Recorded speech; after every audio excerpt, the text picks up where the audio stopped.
श्री युधिष्ठिर कहने लगे, हैं भगवान, मैंने सावन माह की कृष्ण पक्ष की कामिका एकादशी का व्रत सविस्तार वर्णन सुना। अब आप मुझसे सावन माह की शुक्ल पक्ष की एकादशी का क्या नाम है, व्रत करने की विधि तथा इसका महत्व कृपया करके कहिए। मधुसूदन कहने लगे, इस एकादशी का नाम पुत्रदा एकादशी है। इस एकादशी को पवित्रता एकादशी भी कहते हैं। पुत्रदा एकादशी व्रत करने वाले व्यक्ति को पूजा के बाद पुत्रदा एकादशी व्रत कथा जरूर सुननी चाहिए। ऐसा करने से व्रत पूर्ण होता है और मनोकामनाएं पूरी होती हैं। अब आप शांतिपूर्वक इस कथा को सुनिए। इसके सुनने मात्र से ही वाजपेयी यज्ञ का फल मिलता है। पुत्रदा एकादशी व्रत कथा। द्वापर युग के आरंभ में महिष्मती नाम की एक नगरी थी, जिसमें महिजीत नाम का राजा राज्य करता था। लेकिन पुत्रहीन होने के कारण राजा को राज्य सुखदायक नहीं लगता था। उसका मानना था कि जिसके संतान ना हो उसके लिए यह लोक और परलोक दोनों ही दुखदायक होते हैं। पुत्र सुख की प्राप्ति के लिए राजा ने अनेक उपाय किए, परंतु राजा को पुत्र की प्राप्ति नहीं हुई। वृद्धावस्था आदि देख राजा ने प्रजा के प्रतिनिधित्व को बुलाया और कहा, हे प्रजाजनों, मेरे खजाने में अन्याय से उपार्जन किया हुआ धन नहीं है। न मैंने कभी देवताओं तथा ब्राह्मणों का धन छीना, किसी दूसरे की धरोहर भी मैंने नहीं ली। प्रजा को पुत्र के समान पालता रहा। मैं अपराधियों को पुत्र और बांधव की तरह दंड देता रहा। कभी किसी से घृणा नहीं की, सबको समान माना। प्रजाजनों की सदा पूजा करता रहा हूँ। इस प्रकार धर्मयुक्त राज्य करते हुए भी मेरे पुत्र नहीं है, सो मैं अत्यंत दुख पा रहा हूँ। इसका क्या कारण है? राजा महिजीत की इस बात को विचार करने के लिए मंत्री और प्रजा के प्रतिनिधित्व बन गए। वहां बड़े बड़े ऋषि मुनियों के दर्शन किए। राजा की उत्तम कामना की पूर्ति के लिए किसी श्रेष्ठ तपस्वी मुनि को देखते फिरते रहे।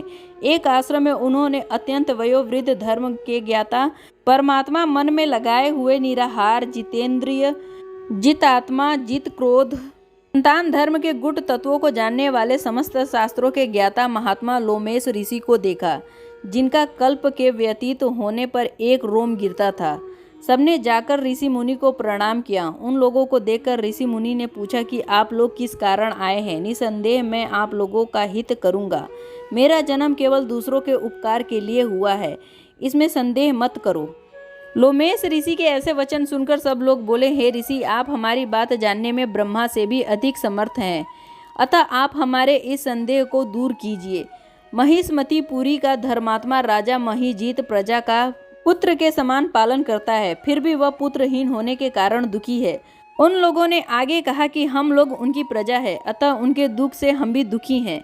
आपके दर्शन मात्र से हमें पूर्ण विश्वास है कि हमारा यह कष्ट अवश्य दूर हो जाएगा, क्योंकि महान पुरुषों के दर्शन मात्र से अनेक कष्ट दूर हो जाते हैं। अब आप कृपया करके राजा के पुत्र होने के उपाय बतलाइए। यह वार्ता सुनकर ऋषि ने थोड़ी देर के लिए नेत्र बंद किए और राजा के पूर्व जन्म का वृतांत जानकर कहने लगे कि यह राजा पूर्व जन्म में एक निर्धन वैश्य था। निर्धन होने के कारण इसने कई बुरे कर्म किए। यह एक गांव से दूसरे गांव व्यापार करने जाया करता था। एक समय ज्येष्ठ माह की शुक्ल पक्ष की द्वादशी के दिन मध्याह्न के समय जब वह 2 दिन से भूखा प्यासा था, एक जलाशय पर जल पीने गया। उसी स्थान पर एक तत्काल की ब्याही हुई प्यासी गौ जल पी रही थी।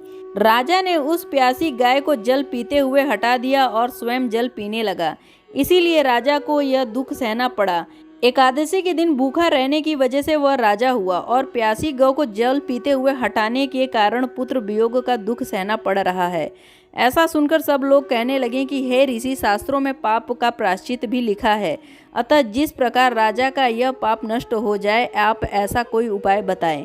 लोमस ऋषि मुनि कहने लगे, सावन माह की शुक्ल पक्ष की एकादशी को, जिसे पुत्रदा एकादशी भी कहते हैं, तुम सब लोग व्रत करो और रात्रि में जागरण करो, तो इससे राजा का यह पूर्व जन्म का पाप अवश्य नष्ट हो जाएगा। साथ ही राजा को पुत्र की अवश्य प्राप्ति होगी। लोमस ऋषि के ऐसे वचन सुनकर मंत्री सहित सारी प्रजा नगर को वापस लौट आई और जब सावन शुक्ल एकादशी आई तो ऋषि के आज्ञा अनुसार सबने पुत्रदा एकादशी का व्रत किया और जागरण किया। इसके पश्चात द्वादशी के दिन इसके पुण्य का फल राजा को दे दिया। उस पुण्य के प्रभाव से रानी ने गर्भ धारण किया और प्रसव काल समाप्त होने पर उसके एक बड़ा तेजस्वी पुत्र उत्पन्न हुआ।